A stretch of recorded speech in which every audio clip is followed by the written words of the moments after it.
শাহনাজ বেগম হাড়ির ঢাকনা তুলতে তুলতে বললেন। হ্যাঁ, দিচ্ছি। আগে কুষাণের খাবারটা ঘরে দিয়ে আয়। ছেলেটা সকাল থেকে না খেয়ে আছে। সকাল সকাল অল্প নাস্তা করে বেরিয়েছিল, তারপর আর কিছু খায়নি।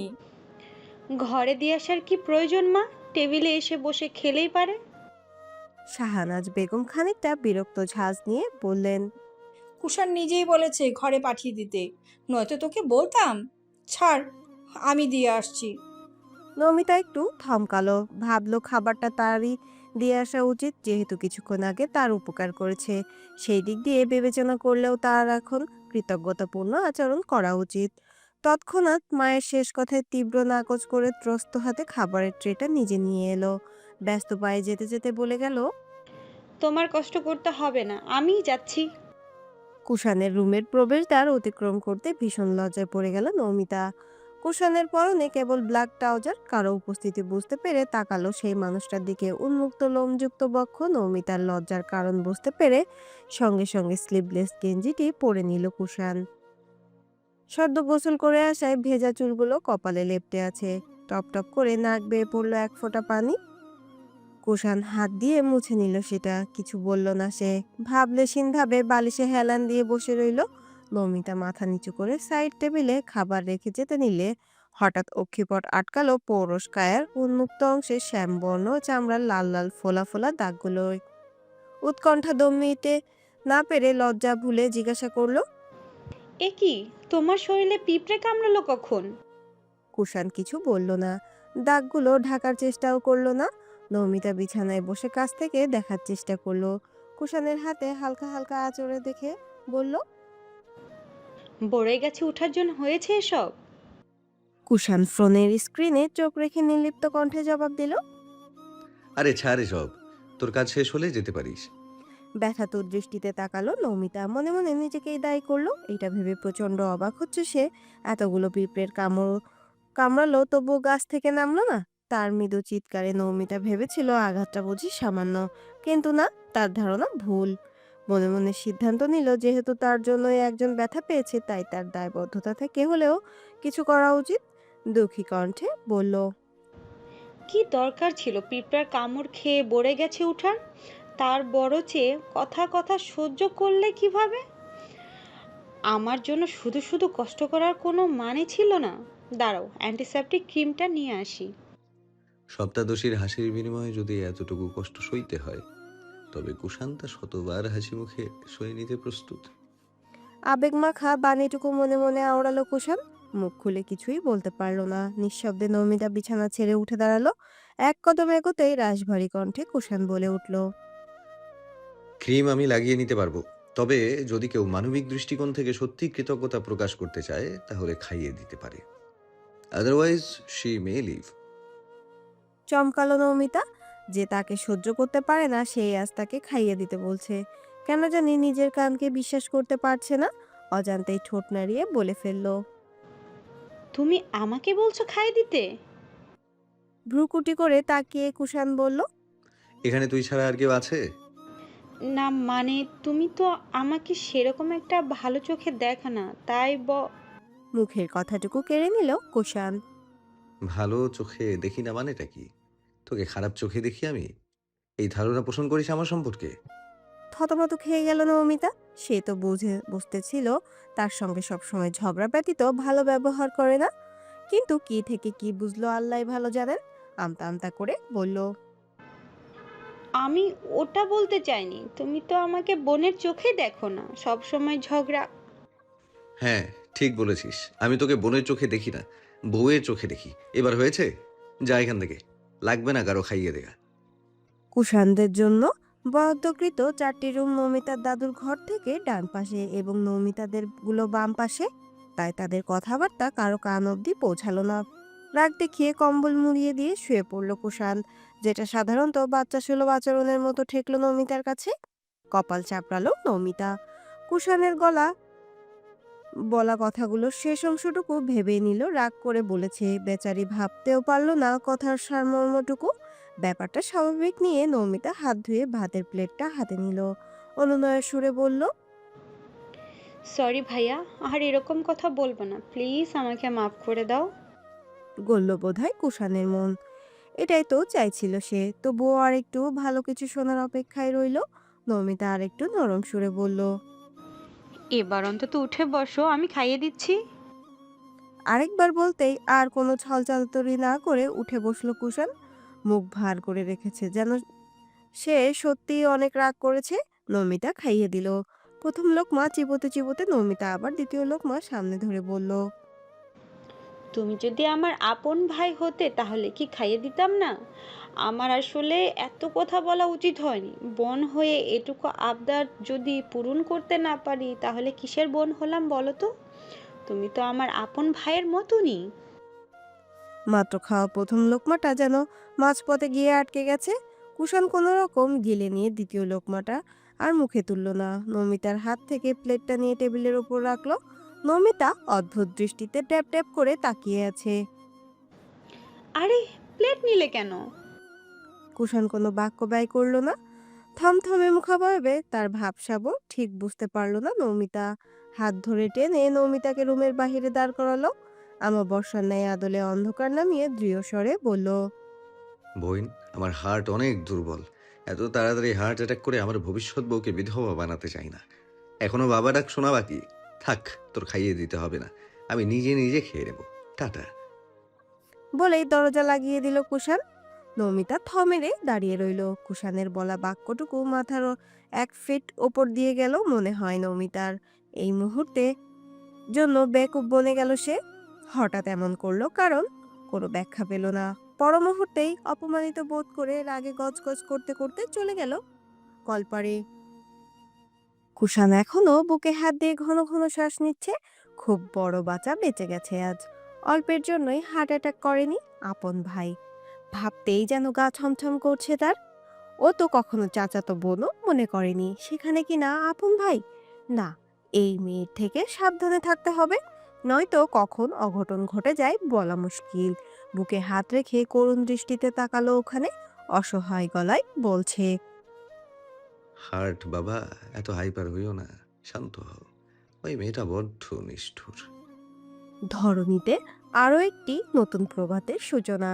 প্রভাবটা কারো সুখের আবার কারোর জন্য বয়ে আনে সীমাহীন দুঃখ। ওয়াশরুমের দরজা আটকে কাঁদছে নিকিতা।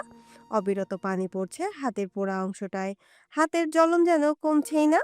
অনর্গল কপল বেয়ে ঝরছে পানি। এই তো কিছুক্ষণ আগের কথা, রান্নাঘরে চা বানাচ্ছিল নিকিতা। হঠাৎই প্রবেশ করলো আফসানার।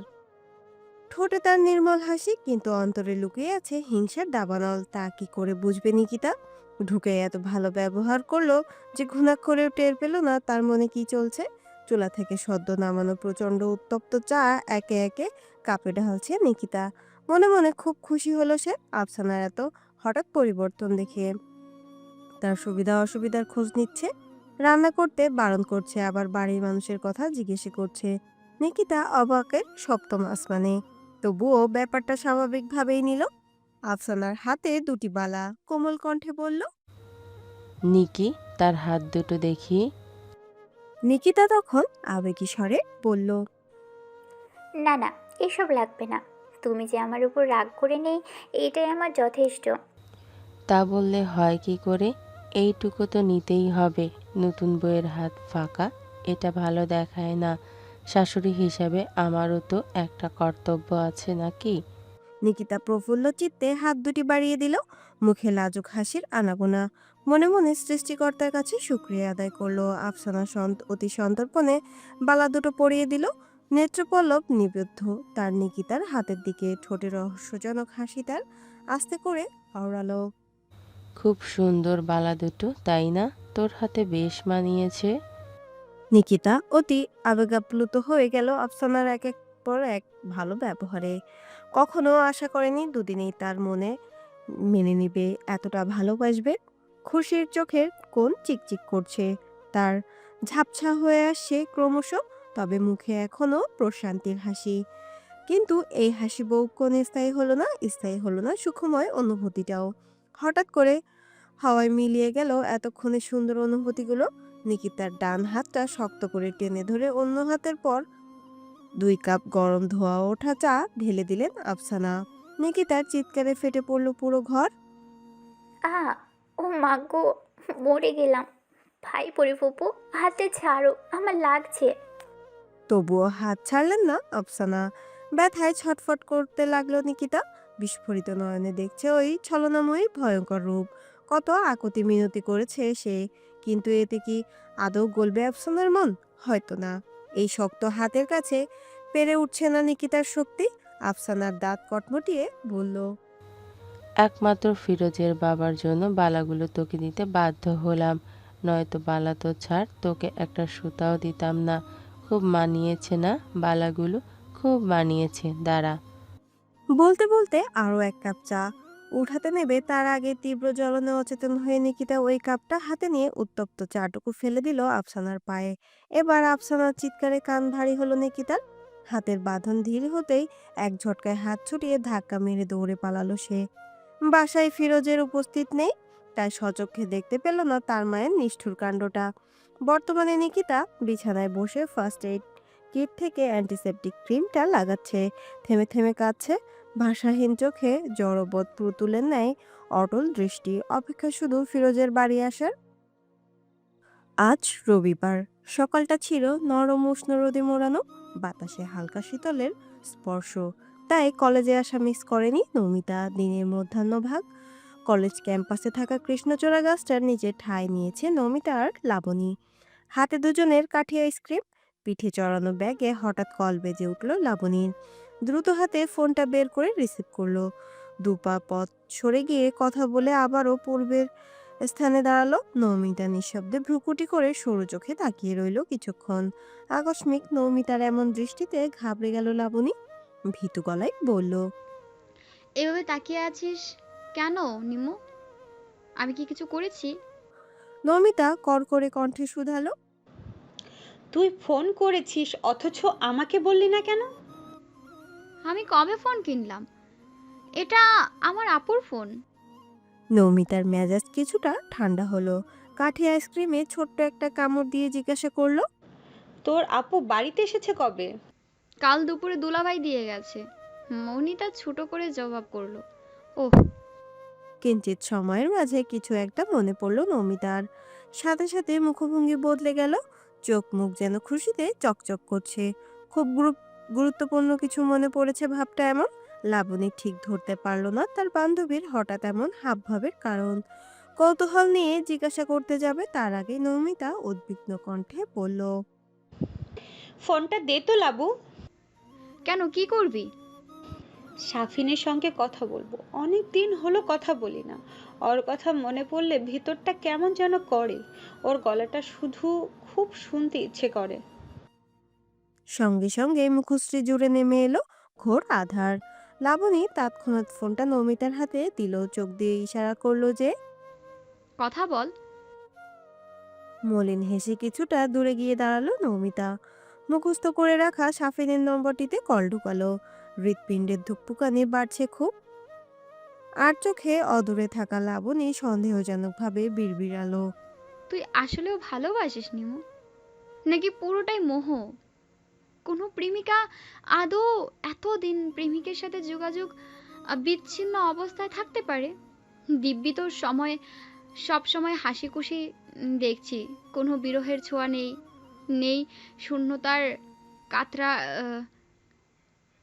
কাতরতা। কাল বিকেলেও কতক্ষণ আড্ডা দেওয়া হলো, কই সাফনের নাম মুখেও নিতে দেখলাম না। এ কেমন ভালোবাসা! পরক্ষণে বিষাদময় হেসে ভাবল, আমি তো ভালোবেসে নিঃশেষ হয়েছি। এখনো তার কথা মনে হলে কলিজা পুড়ে চৌচির হয়ে যায়। কিন্তু কি লাভ হলো বল? সে আমার আর হইল না। সে এখন বিবাহিত পুরুষ। তো ভালোবাসাটাই সুন্দর রে নিমু। আমার মতো দুর্লভদের ভালোবাসা মানায় না। ওদিকে নমিতা অধীর আগ্রহে অপেক্ষা করছে প্রিয় পুরুষের গলার স্বর শোনার জন্য। অবশেষে অপেক্ষার অবসান ঘটল। কল রিসিভ করলো সাফিন। বিরক্ত মাখা কণ্ঠে শুরুতেই বলল, হ্যালো, কে বলছেন? হ্যালো, কে বলছেন? বারবার কল দিয়ে বিরক্ত করছেন কেন? নমিতার কণ্ঠস্বর প্রবল উদ্দীপনায় কাঁপছে। আমি আমি বলছি, তোমার নিমাই। রুষ্ট মেজাজ নিয়ে হিম হয়ে আসলো অপর প্রান্তের কাতর সুর। নিমাই, কেমন আছো তুমি? এতগুলো দিন পর মনে পড়লো আমার কথা। এর মাঝে একটা ভালো মনে পড়েনি আমাকে। কোনো যোগাযোগ নেই, কোনো খোঁজ নেই। যারও কত অপেক্ষা করছি তোমার কল আর টেক্সের। যোগাযোগ করার উপায় ছিল না, বিশ্বাস করো। বাবা আমার ফোন নিয়ে নিয়েছে। আপুর ঘটনার পর বাবা আমার ওপরও আস্থা হারিয়ে ফেলেছে। বাবা ব্যতীত আর বাড়িতে কারো কাছে ফোন নেই, তাই যোগাযোগ করতে পারিনি। I am sorry Shafin. তাহলে এখন কার ফোন দিয়ে কথা বলছো? নৌমিতা মৃদু হেসে বলল, এটা আমার ফ্রেন্ডের বড় বোনের ফোন, বেশিক্ষণ কথা বলতে পারবো না। এবার বলো, তুমি কেমন আছো? আন্টি কেমন আছে? তোমাকে ছাড়া কি করে ভালো থাকবো বলো? মা ভালো আছে। তোমার প্রপার অ্যাড্রেস দাও, আমি আসবো দেখা করতে। জিভায় কামড় দিল নৌমিতা, চোখে ইশারা করে লাবণীকে কাছে ডাকলো। লাবণী এগিয়ে এলো, ফোনটা দূরে সরিয়ে ফিসফিস করে জিজ্ঞাসা করলো, প্রপার অ্যাড্রেস চাইতেছে, দেখা করতে আসবে বলছে। বলে দিব? পরে যদি কোনো ঝামেলা পড়ে যায়। লাবণী ভ্রু নাচালো, কটমট স্বরে বলল, প্রেম করছিস তুই আর জিজ্ঞেস করছিস আমাকে? আমি কি তোর প্রেমিকের মন পড়েছি? তোর ইচ্ছে হলে দে, নয়তো দিস না। আমায় ডাকবি না, বলে দিলাম। ততক্ষণে নৌমিতার কোনো রেসপন্স না পেয়ে অস্থির হয়ে উঠল সাফিন। কি হলো, কথা বলছো না কেন? তুমি কি দেখা করতে চাও না আমার সাথে? তাহলে সোজা সাপটা না করে দাও। ধরা পড়ে যাওয়ার মতো ভয় পেল নৌমিতা, ত্রস্ত কণ্ঠে বলল, এ না না না না, এমন কোনো ব্যাপার নেই। দেখা করতে চাইবো না কেন? অবশ্যই চাই। টেক্সট করে অ্যাড্রেস জানিয়ে দিচ্ছি। আমি জানতাম তুমি না করতে পারবে না, এই জন্যই তোমায় এত ভালোবাসিনি মাই। নৌমিতার মুখমণ্ডলে কিঞ্চিত লজ্জার ছাপ ফুটে উঠল। লাজুক স্বরে আরো কিছুক্ষণ কথা বলে কল কেটে দিল। ঠোঁটের কোনায় কোনায় হাসির আলো ছায়া খেলতে লাগলো। কলেজ অব্দি এসে আদিবকে বাইক থামাতে বলল কুষাণ। আদিব কিছু বুঝতে না পেরে বলল, বাইক থামতে বললি কেন? দরকার আছে বন্ধু, ওখানেই দাঁড়া। শঙ্কিত চাহনিতে চাপা উদ্বেগ। চোখ ঘুরিয়ে কাঙ্ক্ষিত মানুষের অনুসন্ধানে অন্তদন্ত করে বাইক থেকে নেমে কলেজের সদর দরজা পর্যন্ত গিয়ে স্থির হলো কুষাণ। তবুও অল্পের সময়ের জন্য। অস্থির অক্ষিপট হঠাৎ সেই মানুষটাকে অবলম্বন করে শান্ত হলো। ফের উল্টো পথে পূর্বের স্থানে ফিরে এলো। কৃষ্ণাব চোখে যেন অদৃশ্য মুগ্ধতা। ওষ্ঠপুটের কোনগুলোতে খুশির আভাস ফুটে উঠল। কুষাণকে আপাদমস্তক একবার দেখে নিয়ে আদিব হেসে হেসে মজা করে বলল, মধ্য রাস্তায় প্রেম জাগলো নাকি বন্ধুর মনে? কুষাণ সেই কলেজের সদর দরজার পানে তাকিয়ে আনমনে বলল, হয়তো। কলেজ ছুটি দিতে আরো কিছুক্ষণ অপেক্ষা করতে হবে। ওখানে মেয়েদের কসমেটিক্সের দোকান দেখে আসলাম না, ওখানে আবার নিয়ে চল। কুষাণ উঠে বসার সাথে সাথে বাইক স্টার্ট দিল আদিব। কলেজ ছুটি হয়েছে কিছুক্ষণ হলো। ছেলে মেয়েরা দলে দলে বেরিয়ে আসছে, শেষ হবার যেন নামই নেই। দাঁড়িয়ে থাকতে থাকতে পায়ে ঝিনঝিন অনুভূত হচ্ছে কুষাণের। একটা দরকারি কাজে চলে গেছে আদিব। কাঠফাটা রোদের তাপে চোখ দুটো ছোট ছোট হয়ে ভ্রুজোড়ার মাঝে বরাবর পড়েছে সূক্ষ্ম ভাঁজ। আরো কিছুটা সময় অতিক্রম হওয়ার পর বেরিয়ে এলো নমিতা আর লাবণী। গরমে ক্লান্ত দুই রমণী ধীরে ধীরে হাঁটছে, চোখে মুখে বিরক্তির ছাপ স্পষ্ট। দীর্ঘ অপেক্ষার অবসান ঘটল। হাঁপ ছেড়ে বাঁচল কুষাণ। নমিতা কুষাণকে দেখে হাঁটার গতি কিছুটা বাড়ালো। নমিতার কাছে আসার সঙ্গে সঙ্গে কাটকাট কণ্ঠে ধমকালো, এতক্ষণ লাগে তোর বের হতে? সবাই বেরিয়ে গেছে প্রায়। ক্লান্তিতে নমিতার মেজাজ এমনিতেই খিটখিটে হয়ে আছে। কুষাণের রুক্ষ গলায় কথা শুনে মেজাজের দফা রফা হয়ে গেল। যখন ইচ্ছে হবে তখনই বের হব। তোমাকে কে বলেছে দাঁড়িয়ে থাকতে? আর কেনই বা এখন এসেছো? কুষাণের মেজাজ চরম বিগড়ে গিয়েও দেখাতে পারছে না, বিড়বিড় করে বলছে, যার জন্য চুরি সেই বলে সুর। তবে মুখে বলল অন্য কথা। একটা দরকারে এসেছিলাম, ভাবলাম এসেছি যখন তোকে নিয়ে যাই, কিন্তু তুই যে মেজাজ দেখাচ্ছিস মনে হচ্ছে ছুটির পরে স্পেশাল কারোর সঙ্গে দেখা করার প্ল্যান ছিল। আমি এসে সব ভেস্তে দিলাম। নমিতার গা জ্বলে উঠল কুষাণের এমন খোঁচা সুলভ কথায়। ব্যস্ত চরণ যুগল থামায়নি নৌমিতা, নিজের মতো হেঁটেই যাচ্ছে। লাবণী মিটিমিটি হাসছে, হাত চেপে নৌমিতাকে বড় ভাইয়ের সঙ্গে উগ্র ব্যবহার করতে বাধাও দিচ্ছে সে। বিড়বিড় করে বকে যাচ্ছে নৌমিতা। জনসমাগম বেশি হয়, জোরে বলতে পারছে না। কুষাণ তার নিভৃত গম্ভীর স্বভাবে ফিরে এলো। গোটানো শার্টের স্লিপ দুটো আরেকটু ওপরে উঠালো। স্নিকার্স জুতো জোড়ায় হালকা ধুলো জমেছে। একটা রিক্সা ডেকে উঠে পড়ল কুষাণ। নৌমিতার নিকট রিক্সা থামিয়ে আলগোছে বলল। কারো মন চাইলে উঠতে পারে। ক্লান্ত ভরা নিষ্প্রাণ চাহনি তাক করলো কুষাণের দিকে। লাবণী কানে ফিস ফিস করে বলল।